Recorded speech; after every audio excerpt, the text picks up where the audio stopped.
Right, 10-4, I got 90-11 on one shot, consider it hot. 10-4, Mr. Weaver, consider it hot.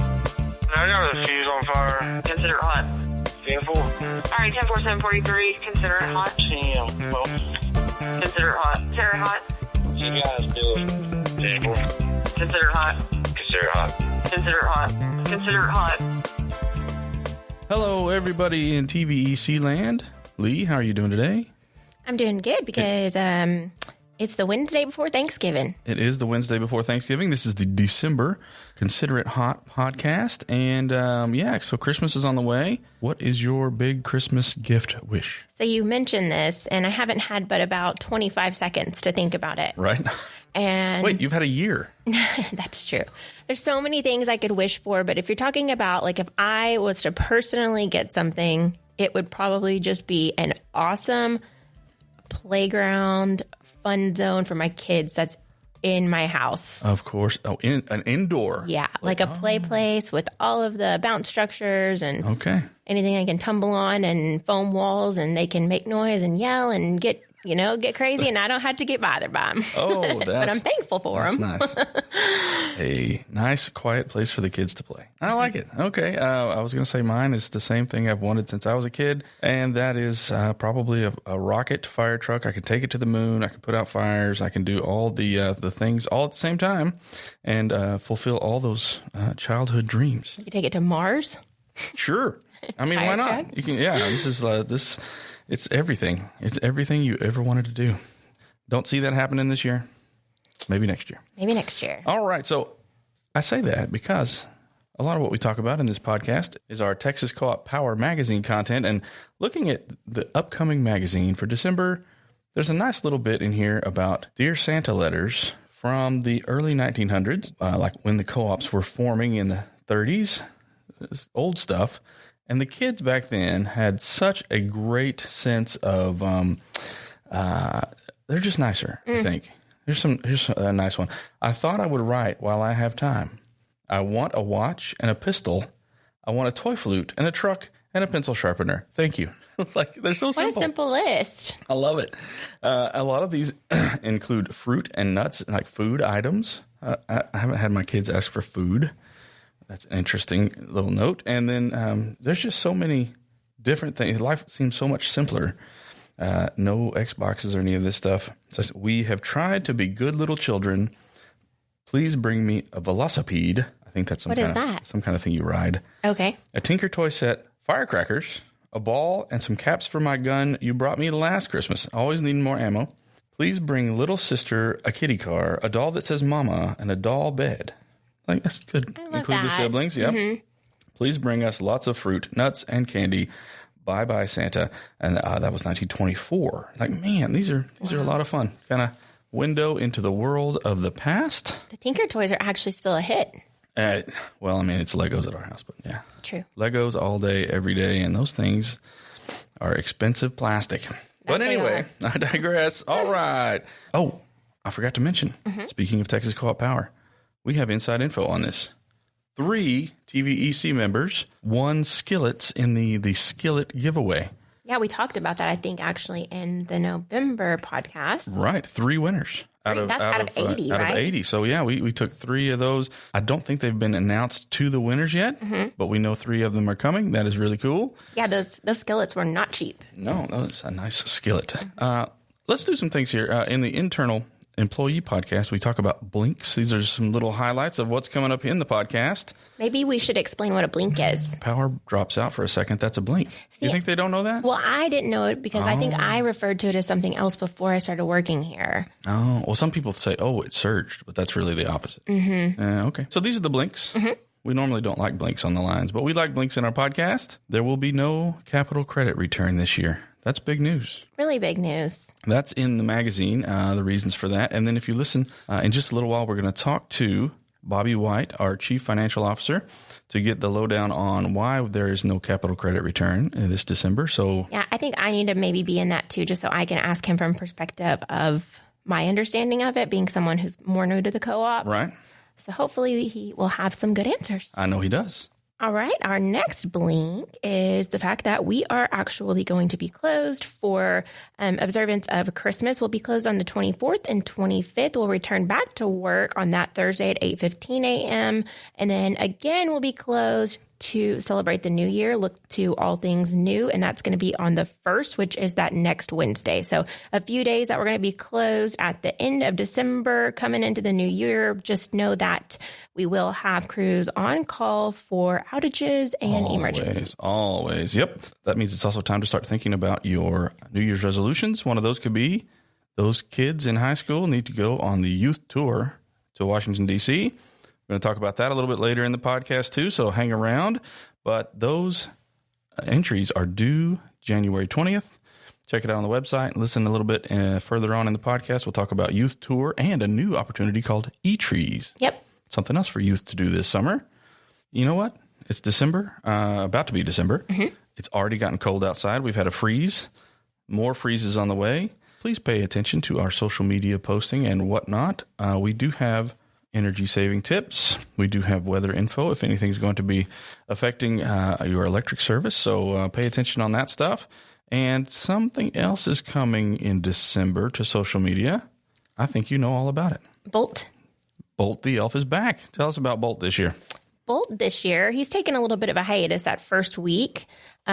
He's going to be starting at the co-op, and this year he's going to be learning all about the positions at the co-op and what everyone does, how our roles, departments, all of them connect together. So he's going to be getting a first inside look at that. So keep up your social media pages where we'll share that, but I'm sure they'll be throughout emails too. You know, he really wanted to stick around and work here last year, and after looking at the pictures from last year, I'm surprised we brought him back.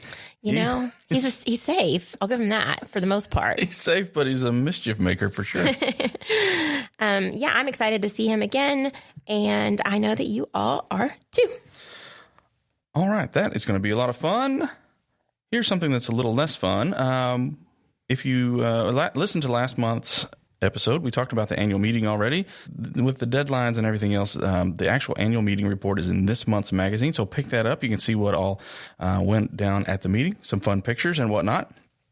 One of the things we always do is hear from Jeff talking about the co-op, talk about all the different things going on. There's so much to talk about, but the financials is usually not a highlight. The magazine has the announcement that there are no capital credit retirements this year. For more on that, let's talk to our first guest. Welcome to the podcast, Bobby White. TVEC CFO, Bobby White. Thanks for joining us. Thanks for having me. It is a time of the year we wrap everything up. And first off, I want to go back to annual meeting. A lot of members didn't make it to the annual meeting, and you have probably the most popular speech of the annual meeting. Everybody looks forward to that every year. Yeah, really? Okay. All the numbers, yes. You gave us a recap of 2023 numbers and some interesting things going on there with growth in particular over the last really 5 or 6 years. Right. So, basically over the past maybe since 2018 or so, we've seen a lot of growth happening in the Forney area, Terrell area. And what happens with the growth, it's kind of a double-edged sword.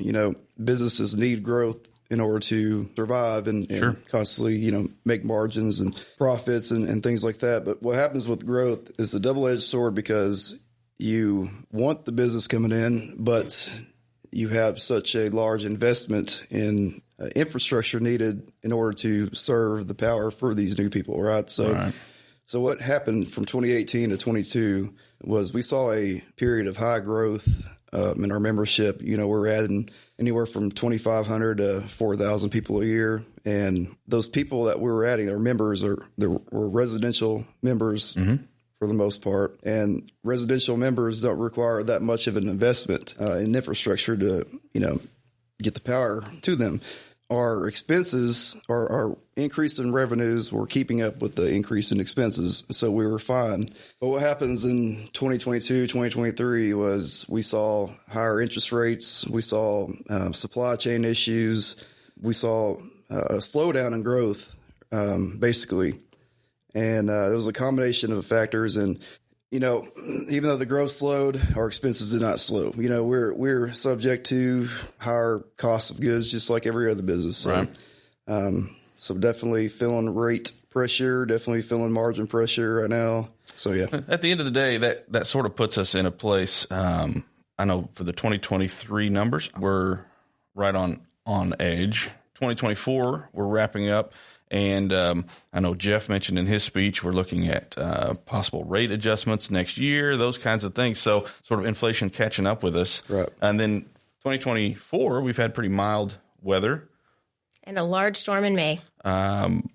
Those things add up too. So what does that put us on financial track for 2024? Right. So I'm leading this all to the capital credit discussion we're looking for. So where does that put us this year and wrapping up 2024? Right. So last year, 2023, we had a mild weather year.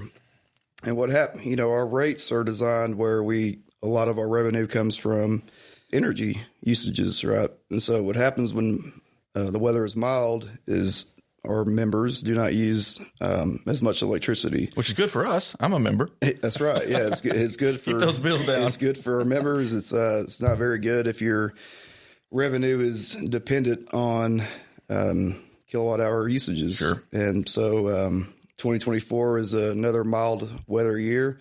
It's actually a little bit is tracking about the same as last year. However, our expenses are up. So if you have the same mild weather in 2023 as 2024, yet your expenses are up, you're going to have a not so great of a year. All right. So where does that put us? Looking at the end of the year, you are, I know, watching all those spreadsheets. That's my job. My job is very number heavy. It's so at the end of the day, that's it. We're projecting another. We had an operating loss in 2023. We're projecting another one in 2024. So wrapping up what would be a slow year, I guess you could say, in a nonprofit cooperative. And I know I've been a member for 9 years. I've worked here for 8 years. I'm just now kind of wrapping my head around what capital credits mean. Okay. And that here's my understanding at the moment. So you can work on this with me to help me get this straight. When I have paid in excess of my usage or my cost, I get a little bit of money put away in the co-op. And that money is used by the co-op. That is the allocated capital credits. That's right. Held by the co-op and used for that growth, used for that expenditures on infrastructure and what we do here.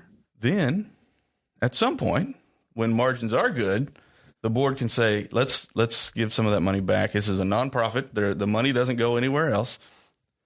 Let's send some of that back to the members who have paid and have this allocated money.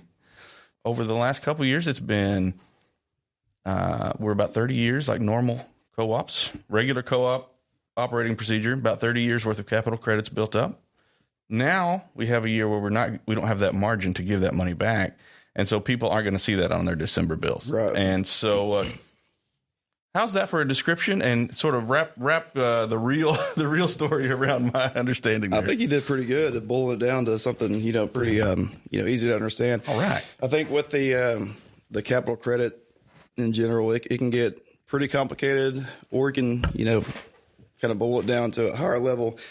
There's a lot of factors that goes into a capital credit retirement. So just from start to finish here. So we are a cooperative, and a cooperative is basically a business that's owned by the people who use the services. Okay. Mm-hmm.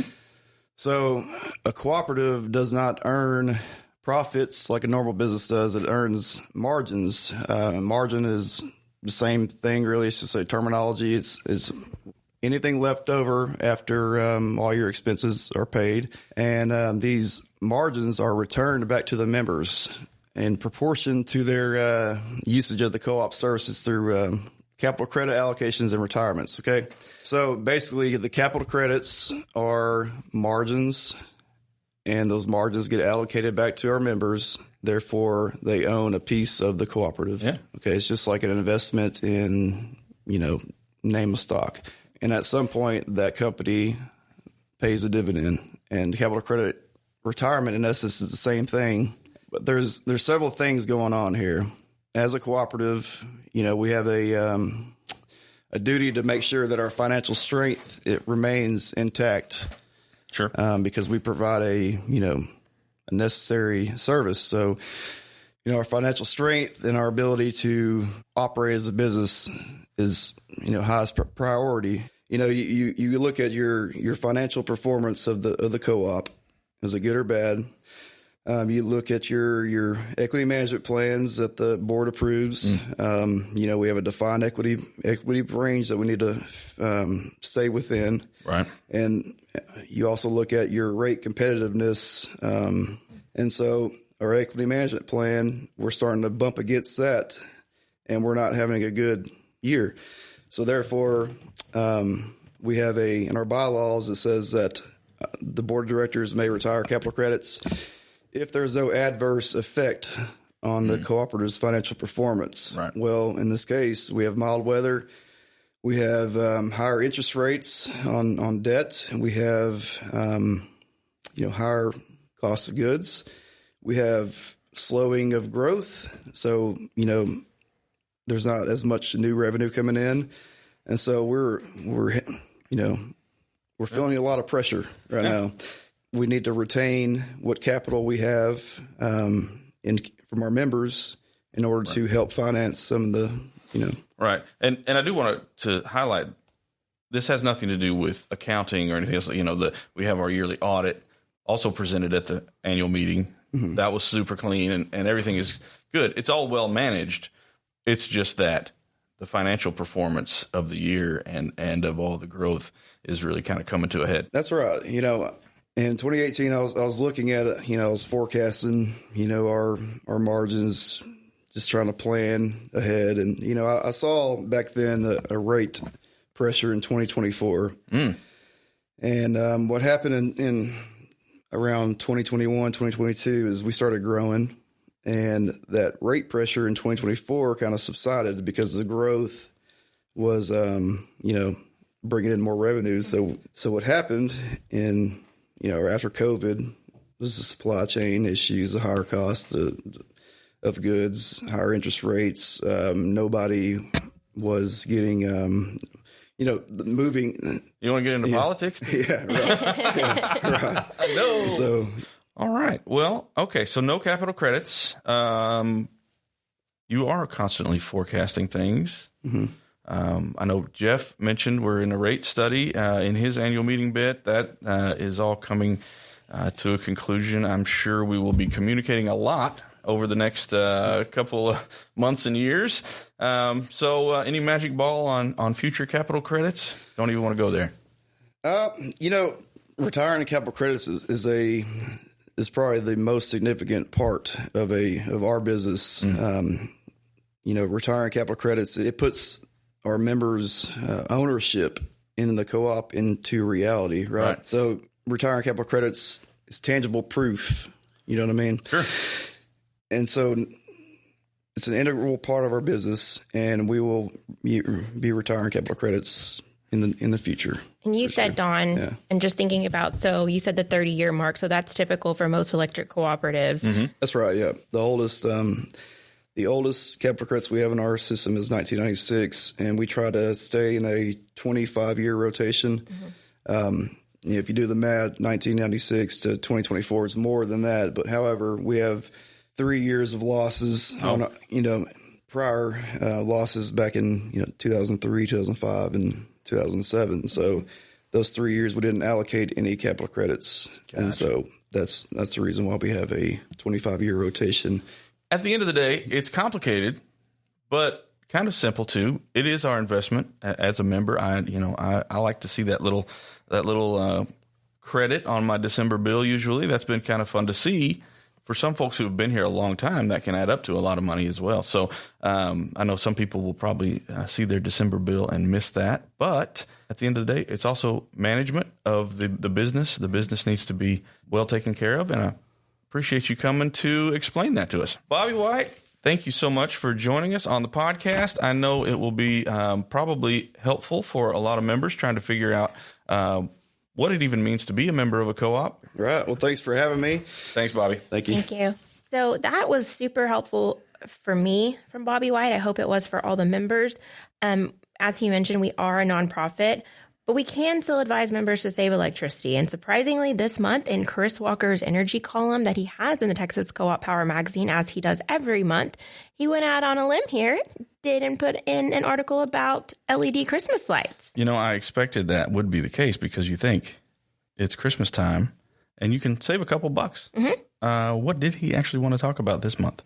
So he actually talks about, what are they called? Ductless split? Ductless MiniSplits. Ductless MiniSplits. I've made graphics and I've wrote about this, and that word still just gets me because you'll have to read his article to find out and listen to him hear about exactly what that is. Yeah, it's just a different form of air conditioner. So that's very interesting. He stopped by a little earlier, and I got to talk to him and learn all about that myself. Welcome back, Chris Walker, regular on the podcast. Thank you. Hey, Don. Thank you for having me today. I know in all your spare time, what you want to do is come talk about energy efficiency to me instead of doing all your other energy efficiency stuff for members, right? No, this is part of it. Yeah, this is part of it. This is a good time. I appreciate it. We're looking through the December Texas Co-op Power magazine, and as always, there's a energy management column in here. You've got, is a ductless MiniSplit system right for you? That could go so many ways. I guess it really just depends. What is a ductless MiniSplit system? So a ductless MiniSplit has all the same essential components of a regular heat pump HVAC system, except for it provides a little bit more individualized control. So you have an outside condensing unit, right? But then some of these have inputs to where you can add 8 different heads to control 8 different zones within your house. 8? Okay, that's a lot. And that depends on the unit. Some of them are singularly controlled zones, and then there are ones that do provide up to 8 inputs. That is very cool. And by having that individualized control, what does that offer efficiency-wise? I know you don't necessarily want to keep part of the house hot, part of the house really cold, but what do the individualized controls give you as far as efficiency concerns? Well, efficiency, obviously, right? If I'm not maintaining the temperature in a whole house when I don't need to, okay, I'm saving energy there. But I'd say probably the biggest positive to these units is the individualized control. And if you have people in your house who like it really, really cold or really, really hot, they can take care of that in their one zone, and they don't have to adversely affect everyone else in the house. Gotcha. Or pay for that cooling or heating. Gotcha. When I think about these, just as far as looking at them, it's like a unit on the wall. It makes me really think about a hotel room where you've got your individual unit and control right there. Is that sort of the feel we're talking about? Yeah, that's kind of exactly what it is. And, you know, everybody has their own opinion about that. You know, some people don't like the look of the actual unit that's kind of protruding out of the wall there. Right. And then, you know, they do look pretty sleek now. They've kind of customized them where they look really nice or, you know, aesthetically, but still it really just comes down to your individual thoughts and what you're trying to accomplish. So if you haven't seen one in a while, maybe look at what's available. Yes, because a lot of the mainstream brands have their mini splits also. It's not just kind of the unknown brands or brands that just make mini splits. Very good. Any additional concerns you could say? The bottom of the article here has additional considerations that this really isn't a good solution everywhere. When might this be a bad fit? I think like anything, you know, we want to leave some of the professional things to the professionals. Sometimes.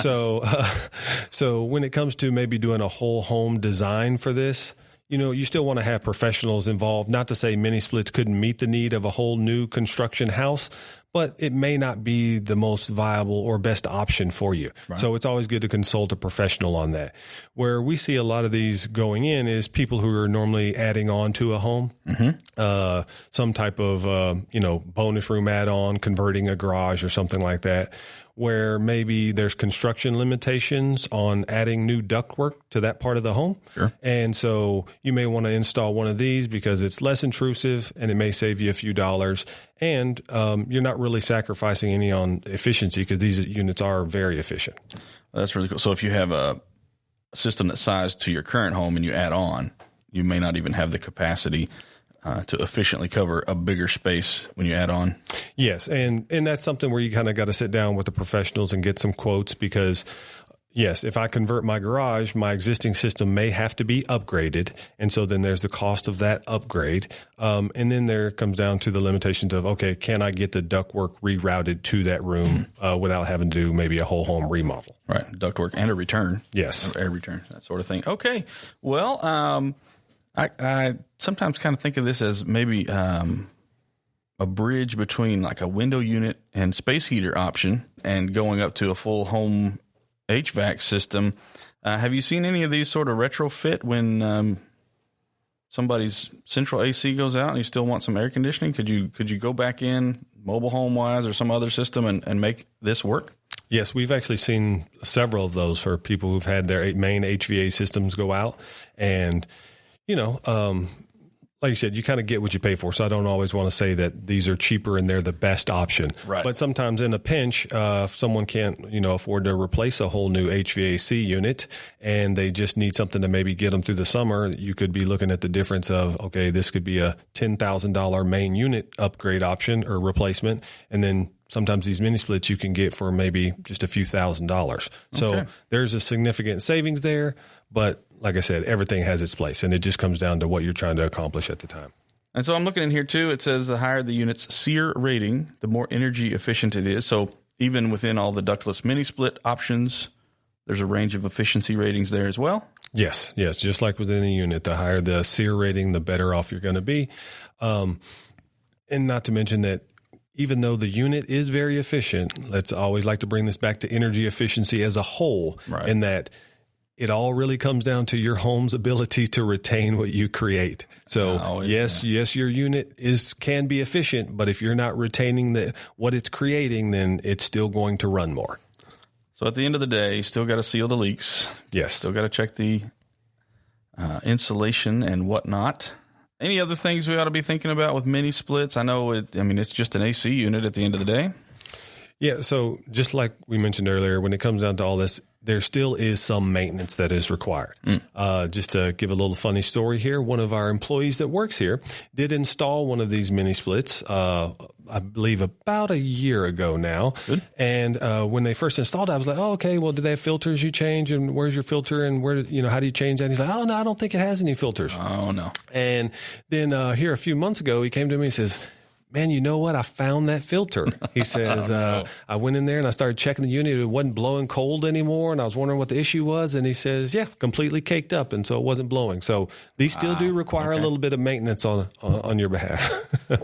All right. Well, I sure appreciate your time today. And I look forward to talking to you next month. I don't even remember what the topic's going to be, but I'm sure it's going to be great. Absolutely. Thank you for having me, Don. Thanks, Chris. Bye. Well, that is very interesting. Not for everybody, but those little ductless systems are pretty cool. And if you look in the magazine, that is also where you will find the location of the random account number for a $100 bill credit. So if your number is in there, $100, pick up the magazine, see if that's you. I'm not gonna say who it is because that would defeat the purpose of these. Maybe we should start also calling them out on the podcast. No. It's all about the magazine. Okay. We may have to switch to that. I don't know. Okay. Another thing we do every month in the magazine is we highlight where Operation Roundup dollars are going. That's member donations, that rounded up money. So, yes. So for November, grants have totaled $33,500. Those were given to charitable organizations in the area. That means that TVEC members, as you said, have rounded up their bills each month on average 50 cents per month. And that has added up to $442,500 in total for 2024. Wow. And that does not include December yet. So that's making some big change for these great causes in the areas that, our members, me, we live and we work in. Very cool. So those that we gave away for November will be listed, of course, in the January Texas Co-op Power magazine, but it ranges from a couple of food pantries, help centers, and then one of mine that really held dear to my heart this year was the Reach Child Placing Agency.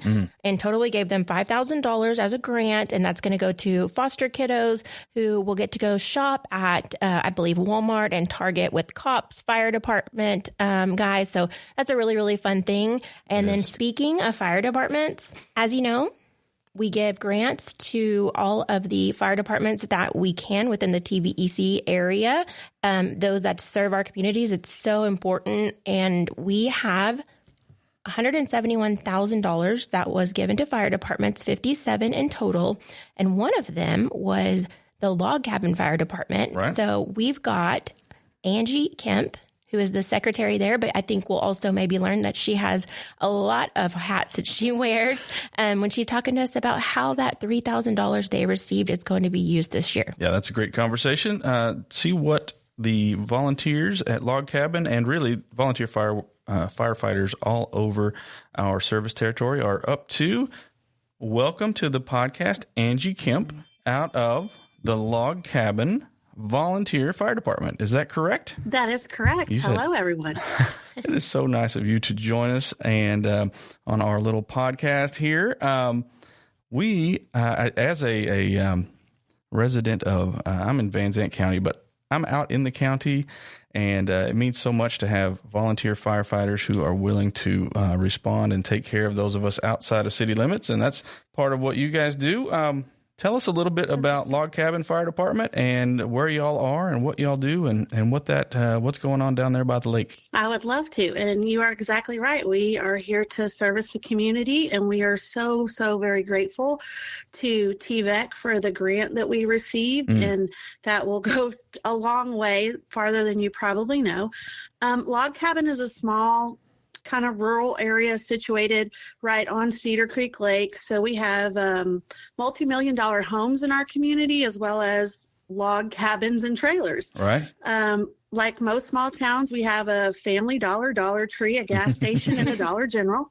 We partner with the businesses that are local, churches, the schools, to help with like trunk or treat, Santa on the fire truck. Sure. We participate in parades, carrying the, winning football team as they, make it through state. Right. So it's important to us to be a part of that population. Very cool. And that's a pretty busy thoroughfare with the lake traffic as well as growing population down there. Yes, exactly. We have about 700 people in Log Cabin, and Log Cabin FD services the surrounding areas as well, because we are not a city-based fire department. We're a county-based. So not only do we service the city of Log Cabin, but we also service the surrounding areas in the county. We don't have any ESD funding. Our funding solely comes from grants and fundraisers. Okay. Didn't know that. Okay. So Angie, just talking about all of the, folks that you guys do service, how have you seen maybe just in the past few years as the growth has continued further out east, how is population and business growth impacting the area that you're servicing? Oh, it certainly is. And I've just noticed as we record calls and we log, our service calls, that the number of medical calls that we go on has increased kind of drastically. We are somewhat of a retirement community, so we have a lot of elderly that are pretty much home 24/7 and have needs 24/7. Right. Our volunteers are well trained, just like all firefighters. They participate in health trainings, ambulance trainings, vehicle excavation trainings, live fire structure trainings. We have 2 crew members that are going to go to EMT school. Our good. Chief is currently working on pursuing furthering his education with nursing. So we're an eclectic, fun group. As the area grows, I know I was looking at your Facebook page, which is always good. You guys have a very active social media presence, which is great to see what y'all are up to. But top of the page there, volunteers needed. What is the need there, and what does it look like to try to service a growing population with limited manpower? We are so thankful that our crew has grown over the past year. We are now an active 8-person crew, including 2 young women, which I like to boast about. Very cool. Our group consists of medical professionals, an engineer, a small business owner, a large equipment operator, a bartender or mixologist.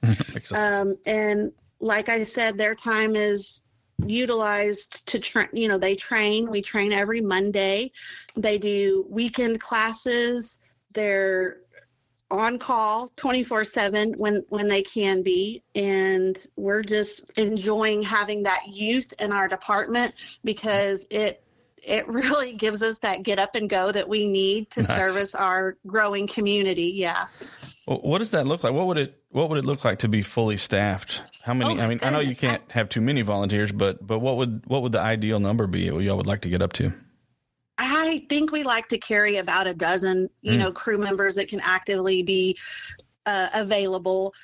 We really, when we had that storm, that really kind of highlighted how stretched we are, right. how thinly stretched we are. And so I think the fact that we were able to recruit some, we call them youngins, those youngins that help us with our social media and help us with getting volunteers, it is drastically improved what we can do for the community, for sure. I know you can't speak for all the departments, but sort of you can. What does it look like to be a volunteer firefighter and or just a volunteer? I know there's more things to do than fighting fire. So what kind of time commitment, and people have all the volunteers have normal lives going on as well. Yes. It's just that extra commitment to the community. So what does that look like on a normal week or person's time? Wow, it can be really, really varied. One of the things that we laugh about as a volunteer fire department is we never say, wow, it's calm or things are slow. That's definitely the trigger for pagers to start going off and alarms to be ringing. But volunteers spend, like I said, their Monday nights training. They wash trucks, they clean trucks, they drive trucks in parades, they help with city situations, like we're about to do a debris cleanup from the storm, and the fire department will be out there to watch that controlled burn. We enforce things like when the county has a burn ban. We do fun things like carry Santa on the fire truck. All right. We get to, like I said, participate in parades, which is always fun to get to celebrate your town's success, or it can be what you make of it as you volunteer. So, it could be a full-time job if you need it to be, because there's always needs and things to be done. But it's also just like a family. We'll gather and clean house. We'll gather and hang drywall in the fire station. We'll fix the toilet. We hosted a Halloween movie night, just safe places for the community to go and visit and know that we're there to support them. Oh, that's great. So, Angie, my stepdad was a firefighter for like 40 years. So I have had my fair share of hearing about the shortages that they had even when he was doing it. He's also gotten my youngest to now want to be a firefighter. So the youngins are coming your way. Okay, good deal. Yeah, but we just are kind of curious. So thinking about that, the growth that we talked about, what kind of things that you all have to do and participate in, that takes not only time, but also money. But what is some of the things that, the members giving back for Operation Roundup and that money that we provide for you guys through them and rounding up their bill? What are some things that you guys are going to use it for? Most importantly is reliable equipment. If we're going to send someone into a structure fire, we definitely want them to have a mask that's working, an oxygen tank that's filled with oxygen. As a community that's not part of an ESD, we are tasked with refurbishing a lot of outdated equipment. So that funding goes a long way. We're always in the need of new things. It could be from a new engine to, simple things like yellow vests. So we have an Amazon wish list that our community members often take part of to, just boost morale and give us things that we need. The grant that we got from TVEC will help us to secure some uniforms for our new members. Those are very expensive. You probably know, having family members that have done that they're created special for the fire resistance and have all the neat things that we need for them to be safer than just going in their normal clothes. Right. So we'll use that for that. And like I said, we have 2 that are going to start EMT school. We'll try to work on getting grants to fund that as well. Yeah, that money really is very helpful. That's awesome. I know our members are always just happy to hear about how their dollars are going back to the community, because it's such a small amount that they put forth through that Operation Roundup. But just to see that small amount's going really, really far, and it makes a big impact on people like you guys. For certain, it sure does. We're one of the few communities where, the tax dollars aren't going towards an ESD. So those dollars are greatly appreciated and utilized, so many ways. Well, you mentioned that Amazon wish list. What other things, where can people find you, and what can people do to be helpful for your department, and maybe even for the departments where I live? I know I'm up in Van Zandt County in the South Van Zandt Volunteer Fire Department area. What are the things we can do as members of the community to help out and maybe give, or just the simple things we can do? I think you stating that you checked out our Facebook page is where I would direct everyone. Find your local fire department's Facebook page. They're going to post their needs there. Be cautious when you're on the road that's somebody's, family member that's out there in a yellow vest trying to help save lives. So show us some patience out there on the roads. But I would definitely say reaching out to that local Facebook page. We're on Facebook. You can just look up Log Cabin Volunteer Fire Department, and you'll be able to see what we're up to and what kind of things we're doing and how to support us. And I would think you could definitely do that for your local fire department as well. Well, that's great. Anything else you can fill us in fire department or firefighting world that maybe we aren't thinking about that we could be as we go into this will be coming out after Thanksgiving, so we won't have the turkey fire issues at that point. But going into the holidays, anything we can think about that? I would say for all your young listeners out there, maybe to watch and listen. If you hear sirens and Christmas music, that may be Santa making his way down your streets. So be on the lookout. But don't let him climb in the chimney and get stuck either. Right, yes. Bad news. Please help us protect him. Yes. Yeah, one of the things we're always, as we get colder and people start plugging in the space heaters and warming up the fireplaces for the cold weather is the safety aspect of those things. And so I know you guys also are on the education bandwagon, so we can all work together to get that information out there. Don't start a fire in your house this winter, for sure. Exactly. Yes, exactly. Well, thank you so much for your time, Angie. We sure appreciate it. We will get the word out as best we can. And just thanks for the whole crew out there for what they do. And I know I sure appreciate it. Yeah, tell them to go ahead and keep a lookout, because we always share anything with the External podcast on our social media page. So we'll be sure to tag you guys. Feel free to share that as well. And then anything else that you want them to see, we'd be glad for you too. Yes, we certainly will. And I will make sure to pass along your kudos to them. That boosts our morale and helps us keep going. Well, we consider our line workers first responders in a way too. They're out there to turn off the power for you guys and help in any way we can. So we just really appreciate what y'all do. Yep. Same. Right back at you. All right. Thanks, Angie. Thank you. Thanks. I really like talking to Angie about that. I live out in the country, and I know just a few incidents in my life where when my dad was sick, the volunteers came and helped get him out to the hospital. That was awesome. And just knowing that there are some great volunteer firefighters there to respond to any emergencies at my house really helps out. And I should be looking at what I can do to help support that effort. It's a selfless job for sure, and one that they do as volunteers, and that is even more cool. Yep, very, very awesome. Thanks to all volunteer and staff firefighters that work so hard for us. You know who works hard around here? Bobby Byford. She does. She really does. And I'm not just saying that because she's our boss. No, I look up to her immensely. If you are a native of the Wills Point, Edgewood area, you probably know Bobby. One of Bobby's things she loves to do is the Texas Rural Electric Women's Association. Right. Not for just women, though. It's not just for women. So I think we should probably just let her, y'all talked about this earlier. Let's let her talk about it because I think that that will come through that she really loves this organization and what it does. Now we've got Bobby Byford, Director of Corporate Relations. Good afternoon, Leigh. Yes, ma'am. We're so excited to have you here, and you are here to speak to us about a little known thing called TREWA. Yes, I know that sounds like a really odd name or an odd thing, but it really is a thing, Leigh.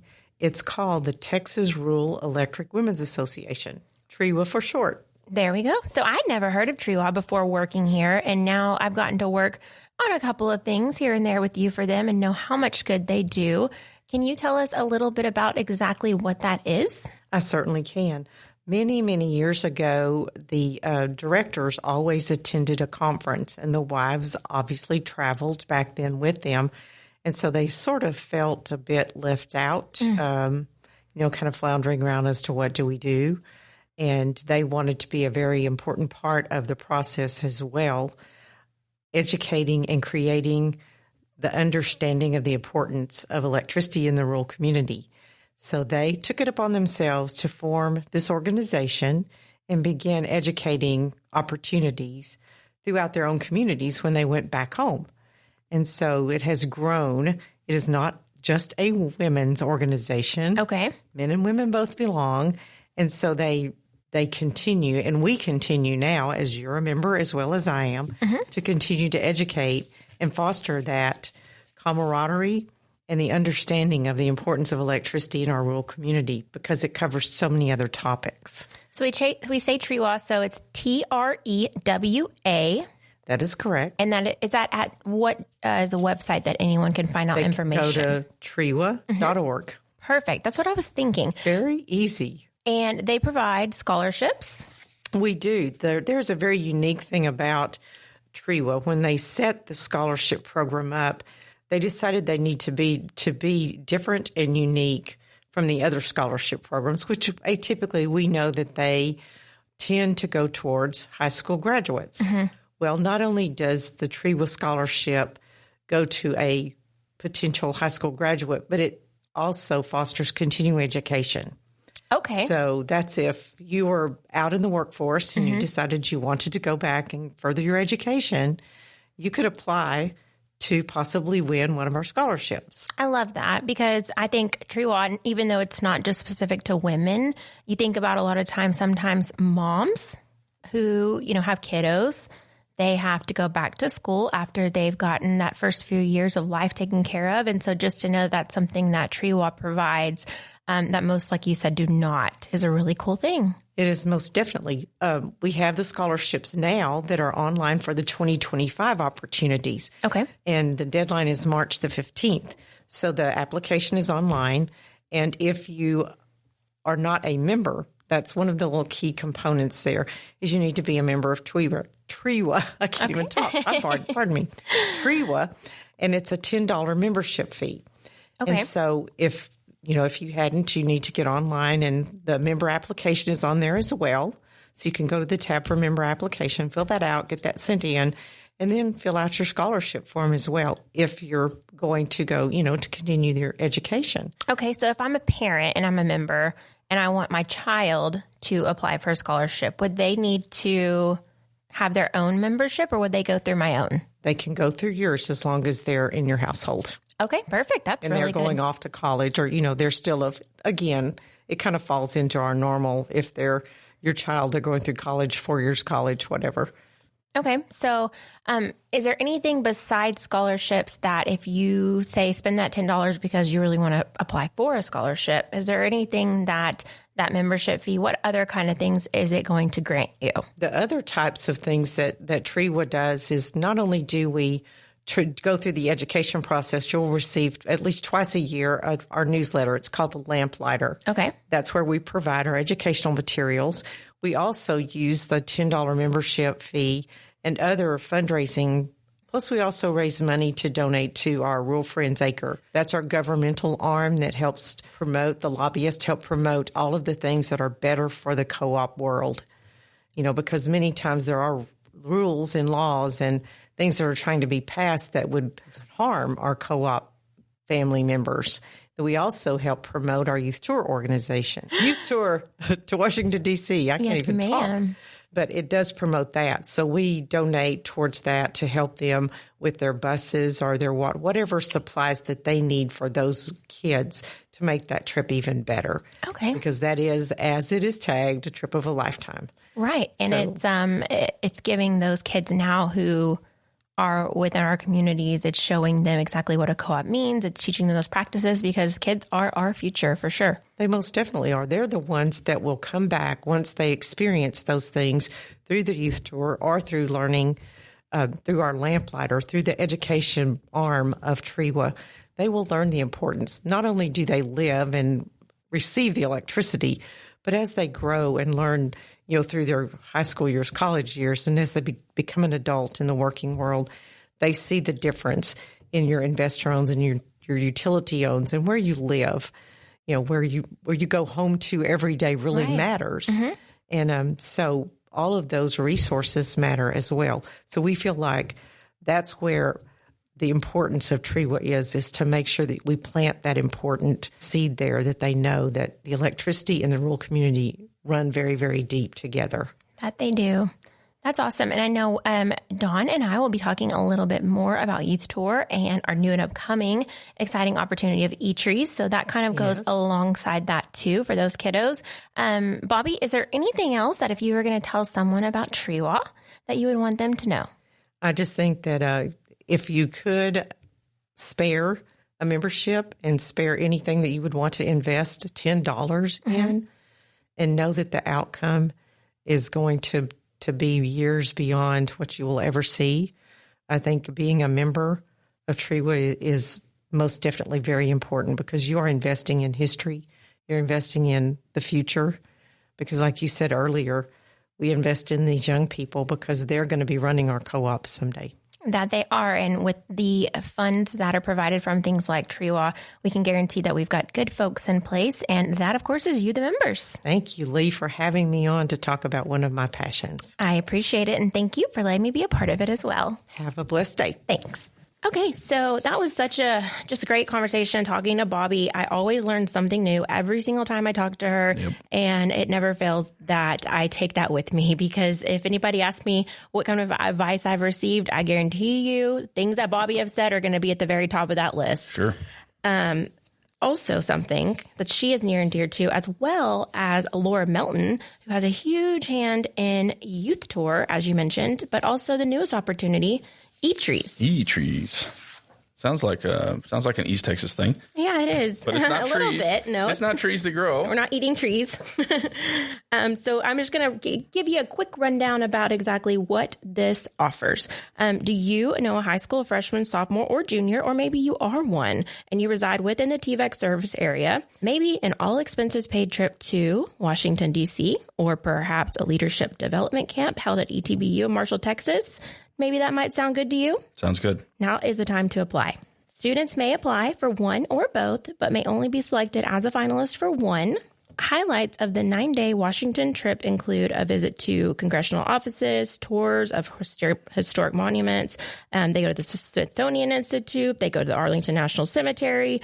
So much fun stuff. We've got tons of videos, and if you visit tvec.net/youth tour, you'll find on that page that there's a lot of fun and exciting pictures.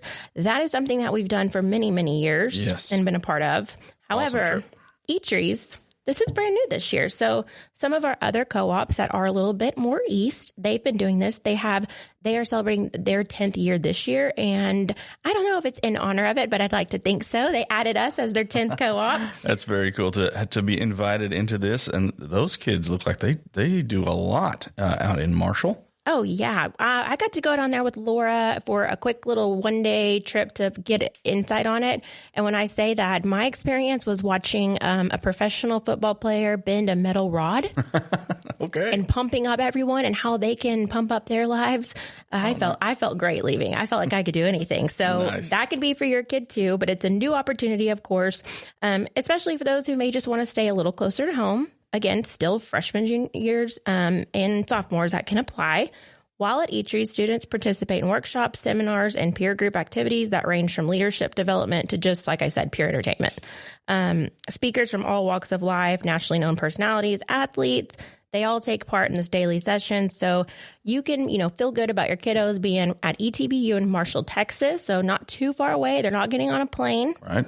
But they're getting to learn those leadership skills, and it's a great thing for their resume. So both of these opportunities are great things. Visit TVEC.net. You can click on community news, or it'll be on our homepage coming up this December. Yes, it will. Awesome. Of course, we'll be sharing in the magazine, on your December bill image, and on our social media pages. So whatever place you look for information, you will find details about Youth Tour and eTrees. Yeah, that's going to be awesome. And it looks like those kids not only have a great time, but also learn a lot. So that's good. I'm looking forward to my own kids getting old enough for that kind of stuff. I think in the marketing bits for this, didn't you say send your kids packing or something like that? Yeah, sometimes, I've got 3 of my own. You've got 3 of your own.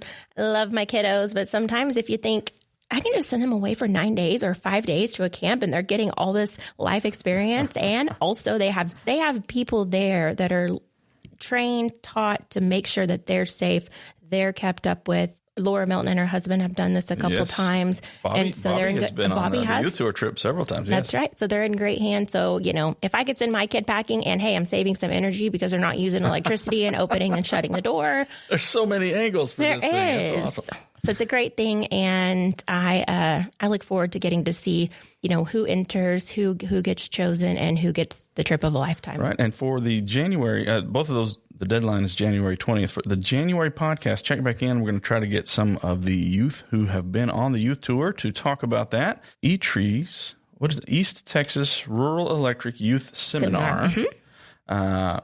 That is a new to us, but not a new program, and that's going to be awesome. While we're talking about East Texas, here's my segue. Awesome. Lineman Lunch. Oh, yes. So if you look in the magazine, we like to do the Lineman Lunch. This month, Eddie Connor, one of our safety guys, sent me to Wade's Place in Chandler, Texas. That is the very east side of our service area. And tucked off of the main drag is Wade's Place, known for their fish, known for having some really good crawfish. And there's so much more. I sat there and I got the fish because that's what they do. Mm-hmm. As I sat there, somebody came out, the waiter came out to bring the food, and there was some kind of like super meaty sandwich option that I didn't even look for on the menu. And I thought maybe I got to go back now. So very cool place. It's a historic building. It's like an old, looks like maybe an old railroad building. The railroad's right there. So some kind of railroad warehouse turned into a really nice restaurant. There's also a country store attached there, so some fun shopping opportunities there. Eddie seemed to like the fish, of course, and crawfish, so he makes it out there on a regular basis. Mm-hmm. It was a good recommendation. I'll definitely be back. That makes 12. That makes a full year of Lineman Lunch. We've done a full year of Lineman Lunch. Check out all 12 places. You can find the magazines on TVEC.net. Go back and look at all the old issues. Maybe we'll put a one sheet together. Maybe so.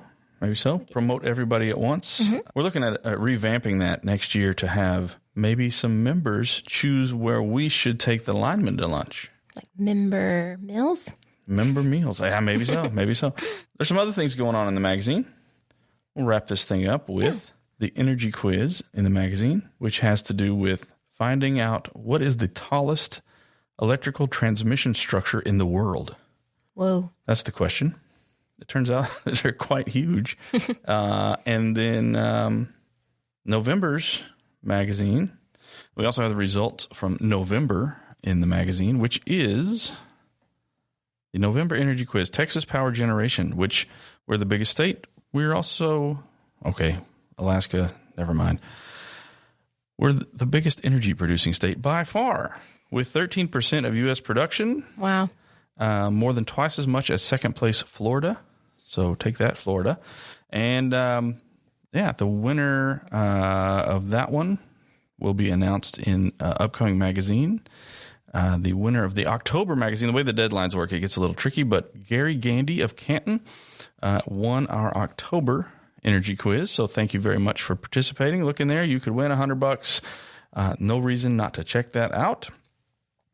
What else is in the magazine? Bees. Bees are in the magazine. Some beekeeping info. Interesting story there.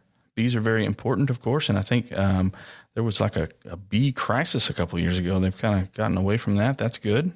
I actually watched this girl on TikTok who she saves the bees. So she goes, and if there's bee, hive somewhere, and they're usually like in a field, and there's a washer that's been sitting outside that hasn't worked, and a bee gets inside of it. And it's so cool because she rarely gets stung. She wears no protection because she's like, these are kind bees. And she has this very gentle voice, and she sprays this like little spray smoke that keeps them all going good. So I love the bees concept. So I haven't read the article yet, but now I'm going to. You're going to get some beehives in your backyard? If I do, I'll have her come take them away safely. Oh, okay. I'm talking about like keep bees and get your own honey. Oh. It's very popular. There's a place over in Canton that has very popular honey, and they were in some Texas contests. And anyway, I know it's good for allergies, so maybe I do need to check that out. Local, yes, indeed, local honey. Also, it is Christmas cookie time. There are cookie recipes. That's the theme of the recipe bit, including some red velvet cake cookies. Yum. That sounds awesome. All right, that's about all we have for the podcast this month. Look for some more episodes coming up. Go check out Texas Co-op Power Magazine. And I suppose, happy holidays and Merry Christmas to everybody. Yes, happy holidays, Merry Christmas. We look forward to seeing you next time. Thank you for a wonderful year, members. Indeed.